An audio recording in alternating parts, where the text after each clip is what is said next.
Hi, welcome to another edition of North Shore Journal. I'm your host, Walt Kosmowski. And our topic today is one that's been in the headlines for the last several weeks. We're going to be talking about Greenland. And we're going to be talking a little bit about the history of Greenland.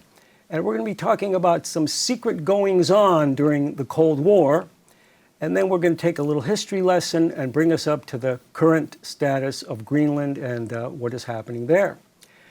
And my guest today is good friend Dugie Russell, Airman First Class, Second Class.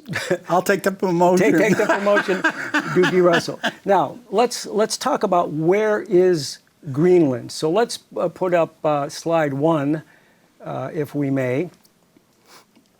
And we see there, we're looking kind of down the center of the picture is kind of like the North Pole, and you see Asia on the right, upper right, and Africa on the lower right, and you see North America on the left.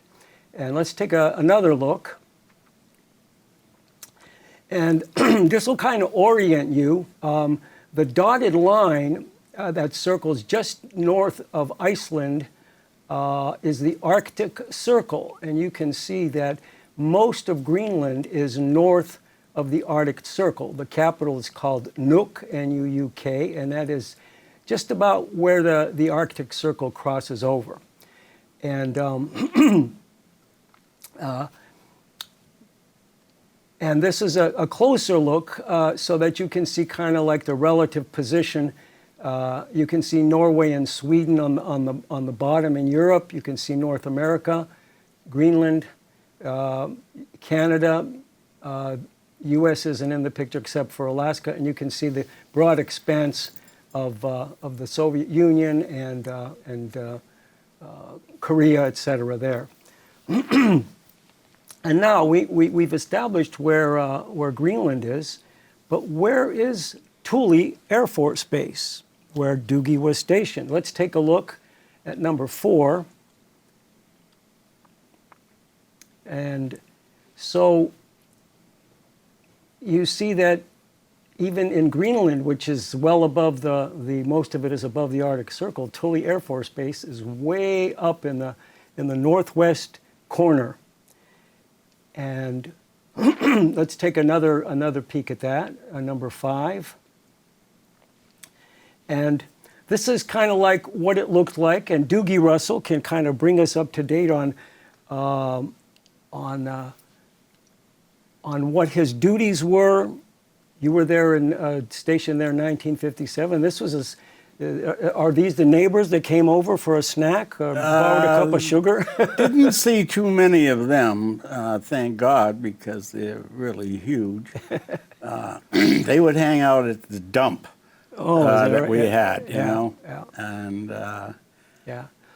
that picture that you just had up there was, it showed Mount Dundas on the right and the base itself. Right.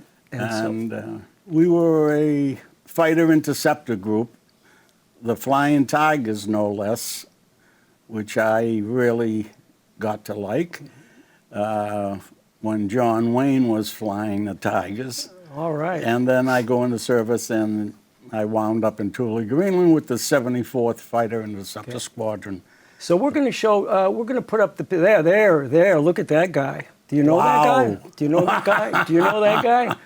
Well, let's take a look at the number 6. So this is a little more casual. This is probably what you look like most of the time. As opposed to your dress uniform, huh? Or we had our own TV station up there, KOLD. Very good. But your duties, let's take a look at like 7 ABC. So this looks like the kind of plane I used to, when I was making models as a kid, the plastic. This is the kind of plane that I used to put together.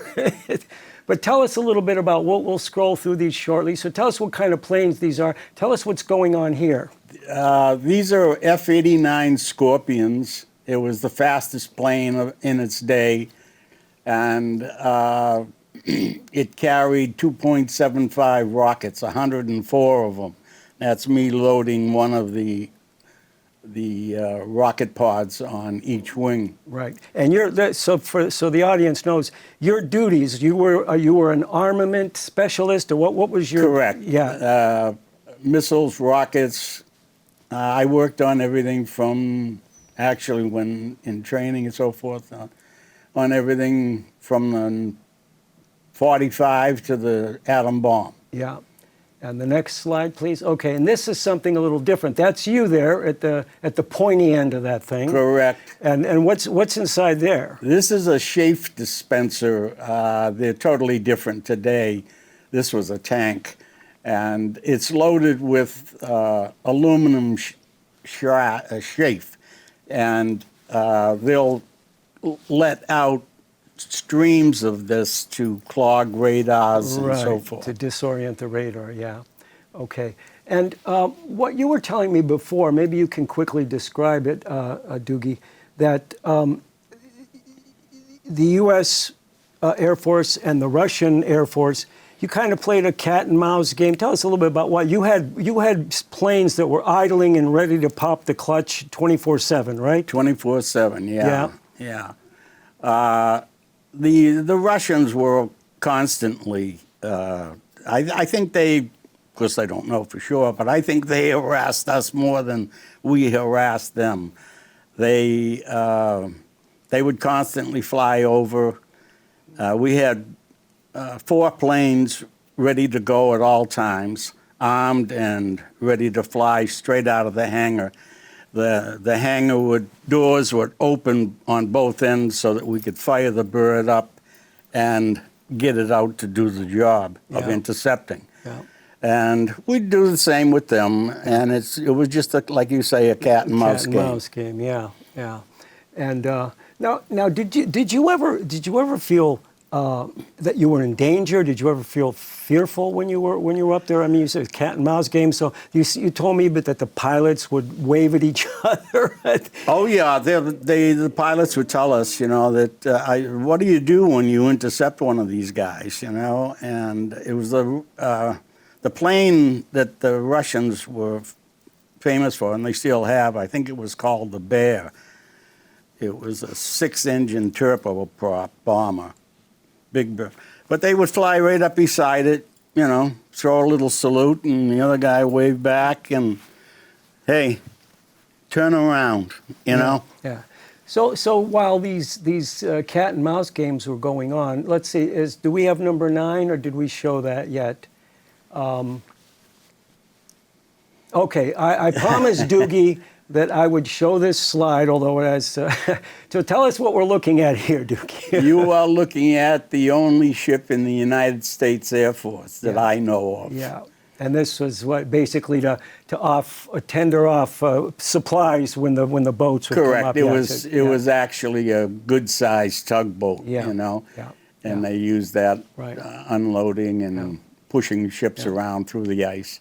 But let's go to slide 10. And while all this cat and mouse was going on, some serious things were going on. And this is a book here, Spy Pilot. And this was the time when Nikita Khrushchev was the premier of Russia. Actually, it was the USSR then. They captured Francis Gary Powers, he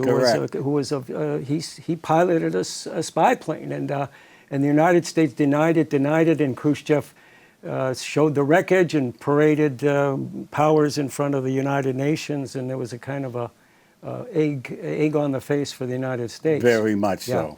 Now, Dugie, you did return to Thule about 40 years later, and there was a very nice documentary, and there's a presentation that you give, and I'd like to put up. This was with a part of the Beverly Public Library series, and Monday morning's lecture series, and it was titled "Back to the Arctic, 40 Years Later" by Dugie Russell. And we're not going to talk about that because we have a lot to cover. But if you can't copy it, for the viewers, if you can't copy that URL quickly, just send a text or an email to the station, and they'll give you that information and show you the URL. It's a very interesting talk by Mr. Russell. So now, while all this was going on, what was going on behind the scenes. And let's take a look at the next slide. This is an interior page from the National Geographic magazine, February of 2025, and it's talking about the project Iceworm. It's a secret project Iceworm. And let me show this to the viewers. This is the, if Michelle can, yeah, this is the cover, and this is the issue, and the picture you saw was a page from that. And the Project Iceworm was a very secret project. The cover story was that this was Camp Century. This was in the 50s. This was Camp Century.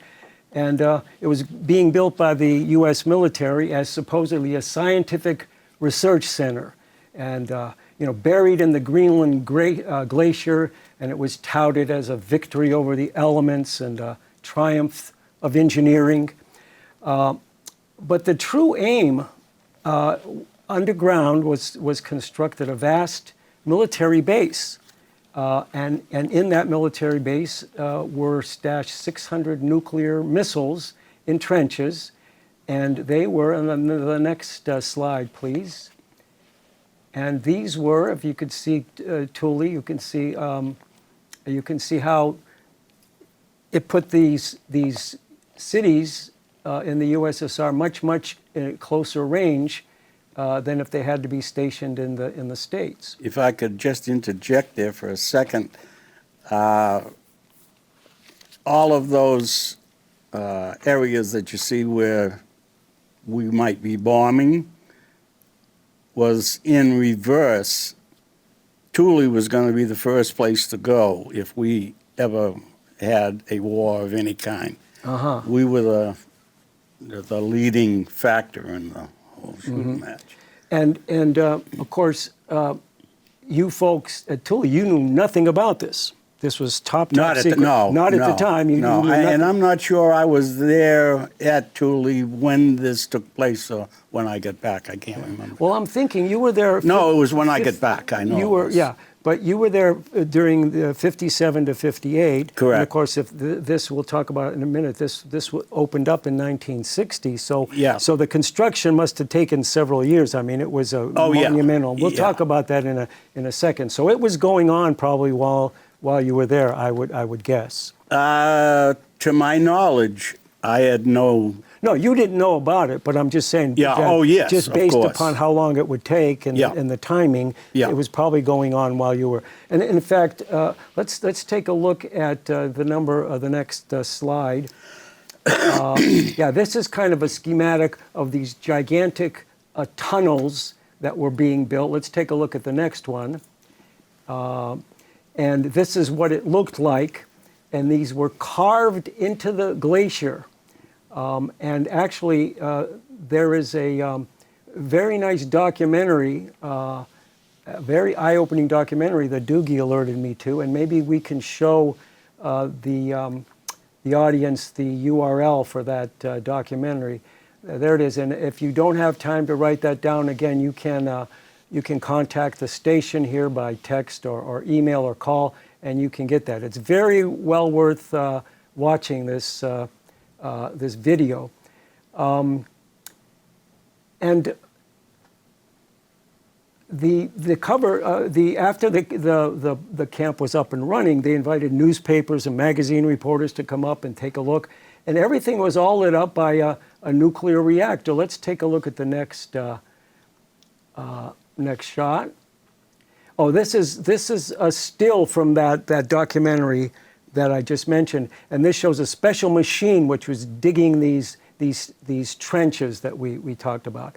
And if you have access to and this is what they looked like, and you can see going on. These are kind of like barracks quarters that were built under the ice. And this was top secret, of course, and it wasn't even known to the Danish government that was in charge of Greenland. And it remained classified for decades, actually. And it was operational for about 7 years. And let's take a look at the next few slides. This is a diagram looking down, a plan view diagram. And you can see that those little black boxes are actually whole barracks and cafeterias and all sorts of different. It was basically a base under the ice. Correct. Right into the ice. Let's take a look at the next. Okay, and then it actually had an operational nuclear reactor, which powered all the electrical power, because there was no power up there except for that. And this was actually the way that the soldiers and the personnel got in and out. They had this tunnel, this manhole, if you will, that they would enter, and at 127 miles away, which was the nearest human outpost, there was Dugie in Thule Air Force Base, completely unaware of what was going on. So, what do we get from that? Well, Project Iceworm was doomed from the very start, and why? Because glaciers are not static. They shrink and they slide. And let's take a look at the next slide. And we can see here, and this is you can see up in the right how the glacier starts to separate, and eventually you see the icebergs calving off the glaciers. So they're in constant motion, left and right, and the steel beams would buckle. The missiles would tip over, and you had a delicate atomic reactor in there, which is connected with pipes and vents and things, which wasn't too safe. So the Army planners eventually had to admit that none of this was a very good idea. Well, we'll get to that slide in a second. And in 1963, it was shut down. And the nuclear reactor was shut down, and a few years later, the Camp Century was abandoned, and eventually the ice just swallowed up Iceworm. All that stuff is probably still under there, but today nothing remains above ground. It was a real fiasco. Now let's talk about what's happening today. Greenland is in the news now because our administration wants to have Greenland, whether they have to attack it or buy it or what have you. But if you don't know the history, multiple U.S. administrations have wanted to acquire Greenland, but it always remained out of reach. And why does Greenland matter so much? Basically, two things: its strategic location and its mineral resources. And we'll talk a little more about that later. And if we can back up to slide 20, Greenland has been an autonomous Denmark territory, home to indigenous communities, the Inuit, for really centuries. This village that you see in the picture is called Uummannaq. I hope I'm pronouncing that correctly, Uummannaq. But there was an Inuit village town not far from Thule, which, Dugie, you weren't allowed to visit, correct? Not when we were up there. Not when you were up there, yeah. It was strictly off base. Yeah, so there was no communication between any No. Yeah. And actually, U.S. interest in the land dates back to the 19th century. If you remember your history, Secretary of State William Seward had just finished purchasing Alaska for $7.2 million. Let's take a look at slide 21. That's quite a deal for Alaska, right? 7.2 million. And he began eyeing also Greenland and Iceland. They even, during that point in history, they were even calling the Alaska purchase Seward's folly. They thought that was just, there was nothing there but ice and whatever. But what did they know back then, right? That's right. And Seward actually commissioned a report a few years afterward, and he pointed to its fisheries, animal life, and mineral wealth. And of course, that's still a major topic of discussion. And he thought, the report said that the acquisition of Greenland might compel Canada to become part of the U.S.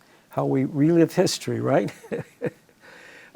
So Seward's bid failed, but U.S. interest continued. And in 1910, U.S. Ambassador Maurice Egan, let's look at the next slide, very distinguished person, he proposed an elaborate trade. The U.S. would swap 2 Philippine islands, Mindanao and Palawan, for Greenland and the Danish West Indies, which they would get from Denmark. And then Denmark would swap the West Indies with Germany for some other land. It was a very complicated swap, but this whole endeavor flopped.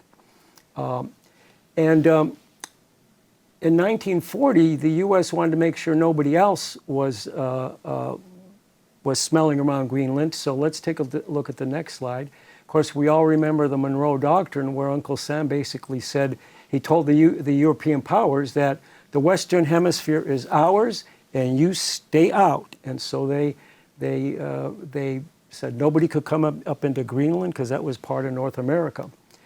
And declassified documents today show that there were attempts post-World War II to purchase Greenland. And let's take a look at the next one. So in 1946, a year after the war ended, the State Department overtly proposed paying Denmark $100 million in gold for Greenland. But that again didn't happen.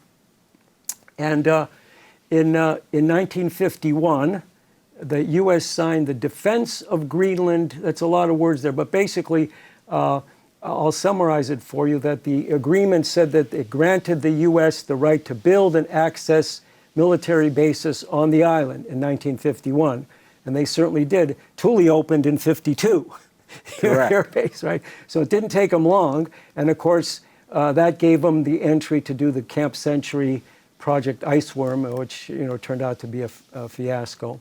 So from land purchase attempts to military base negotiations, the Danish government consistently resisted all these overtures. And of course, today, Greenland's importance continues to grow because as the Arctic warms up and the ice melts, it would unlock new shipping routes, and of course, it would provide easier access to untapped mineral resources. So today, let's look at the next slide. Thule Air Force Base is now Pituffik Space Base. It's part of the U.S. Space Service, which Trump instituted in his first, or did Biden do that? I'm not sure, but anyway, they renamed Thule Pituffik Space Base. I can't believe they use that name. I wonder what it signifies or means. That's a good question. I wonder what that means in Iceland. Maybe it's a Inuit word. It means place where the polar bears roam or something like that. But you can see that, and this Pituffik has been in the news just in the last week or so. That U.S. officials, including our Vice President Vance, tried to go up there and have an official visit and so forth, and the Danes basically said, "You're not welcome here." And what was to be a 3 or 4 day visit with ceremonial things, Vance flew into Pituffik, spent 3 hours there, and gave the troops a pep talk and had to leave. So the Danes, or the Greenlanders, certainly did not give the U.S. a delegate a warm welcome, did they? Yeah. And let's go back to something. They were very gracious when we were up there. Well, that was you didn't post, and you had all the good beer, yes. Right? You had all the good. Had the best steak I ever had in my life at Thule Greenland. There you go. Yeah, and today, of course, this is an interesting slide, and there are many multinational development projects currently ongoing to tap into the resources in Greenland. And I'm just going to read a couple of these while you look at that slide. So There's an Australian mining project called Ironbark Zinc that would become one of the largest zinc mines in the world. Husky Energy, which is a Calgary-based, a Canadian-based energy company, has exploration rights to explore 35,000 square kilometers off the coast for natural gas, oil, and so forth. There's another entity called London Downing PLC, which is a UK developer, and they have a gigantic multi-billion-dollar project to supply to supply China with 15 million tons of iron ore a year. Another project has, Australian project has the rights to a rare earth minerals deposit that could be one of the largest in the world. And there are actually other projects that are trying to mine the rare earth minerals. And there's actually another UK mining entity which is reactivating gold mines up there. So if you wonder why there's so much interest in Greenland today, I think what we've just mentioned is very apropos. Of course, currently there is a fair amount of tension between the U.S. administration and Greenland and Denmark, and it seems to increase every day. And of course, this whole landscape changes day by day, and we certainly don't know what the future might bring. What I want to, I think the public, our viewers, will stay tuned to our media and see what's happening. It's going to be interesting. Yeah, it's going to be interesting. Yeah, and Dugie, I want to thank you for coming in and talking a little bit. I think, in fact, we have. Can someone zoom in on your? Or wait, let me grab your hat. No, stay where you are, Michelle. Let me grab. So this is Mr. Russell's hat. U.S. Air Force. 50th anniversary. 50th anniversary. Greenland. Yeah, so that was 10 years after you went back for the 40th anniversary, correct? I went back 40 years. 40 years later. And it was the 50th because it had been commissioned. Correct. That's what they called us up for. 10 years. Yeah, that's right. Okay, that's right. So anyway, Dugie, thank you very much. I appreciate you coming into the studio and doing this taping with me. And I want to tell our viewers that you've been watching another edition of North Shore Journal. I'm your host, Walt Kosmowski, and we'll see you next time.